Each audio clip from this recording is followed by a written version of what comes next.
Peter Schmuck in a final home game. That means the announcement for the most valuable Oriole. I think everybody kind of assumed it was going to be Nelson Cruz, but how far has this franchise come that they have so many legitimate choices? This really could have gone to a number of other players. Well, it's an interesting argument to have, Jim. I mean, you could look at a Zach Britton and say, where would this team be without Zach? Of course, you've got Adam Jones, who's always the best player on the team. But when you look at this situation, there was a period in this season when the rest of the offense wasn't clicking, and Nelson Cruz carried this team at a critical time in as far as getting off to where they are now. And that's really what we're talking about here, is that he took this team, put it on his back, and early in the season, he was the Orioles offense. And then in the second half of the season, the pitching kicked in.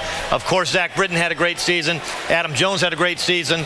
And some of the lesser guys, Steve Pearce is a guy who you could easily put on that ballot, Jim. And that's exciting that they have 4 or 5 players that you can make a case for at least putting them in the first 3 slots on the ballot for MVP. Yeah, Chris Tillman is the ace of this staff, but you could have made an argument for Wei-Yin Chen, who leads the starters in victory. So that's a real good problem to have, too many quality players. Now, Steve Pearce was scratched from last night's original lineup, a sore right wrist. He's had the cortisone shot. Is this a concern, getting closer and closer to the playoffs? Well, it certainly is a concern, and Buck essentially said he is concerned, and for a couple of reasons. The good thing right now, Jim, is that Steve Pearce has time. I mean, the playoffs don't start for 10, 11 days, and so he's got time to get healthy, just as Nick Markakis and a couple other banged-up guys.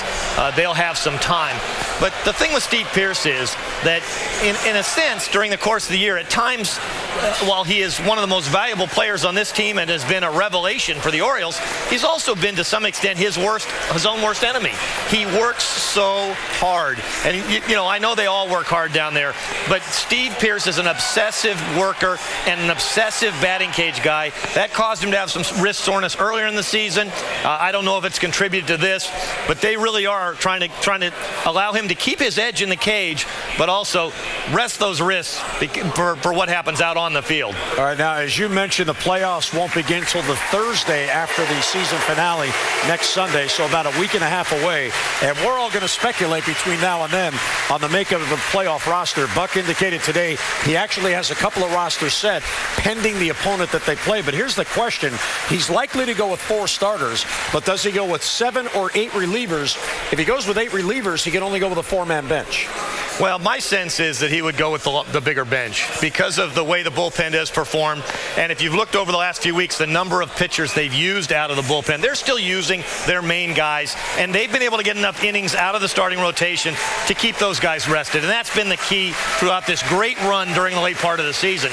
So I see him as having the confidence in that bullpen and rotation to be able to keep an extra guy, maybe add a little more speed, make sure that defense is solid, make sure he's got enough third baseman. Again, we've got a week or so. Somebody could get hurt and change the whole thing. But he's got lots of options, and that also is a good thing. It's kind of interesting the way this has changed over the course of the year. Everybody expected the Orioles to eventually collapse. They've done the opposite. They've surged to a division title, and now nationally they're getting a lot of love. There are quite a few of the national media members picking them to win the World Series. Well, what a change 6 months makes. Yeah, exactly. I mean, I didn't pick them to make the World Series. What? The New York Times did, but nobody else did. And yes, they've certainly gained a lot of respect, and part of it is because they've done this with the entire roster. From top to bottom, they've gotten contributions, which has allowed them, obviously, to survive losing a Matt Wieters and losing the other guys that they haven't been able to have in the starting lineup, Manny Machado, of course, and now Chris Davis. But the fact that they've been able to bring in players like Jimmy Paredes and get game-winning hits, walk-off hits from those guys, that's kept this going, kept this momentum going. Momentum is a big thing going into the postseason. So you hope, even though Buck Showalter's going to have to rest some people, he's going to have to use some of these guys and still use that stretched roster, you hope they can go into next week with that momentum. All right, I haven't had time to read your Sunday column yet. Is it worth it? Should I rush Well, over? it's about the Ravens, so we don't care about that today. I'm a baseball guy.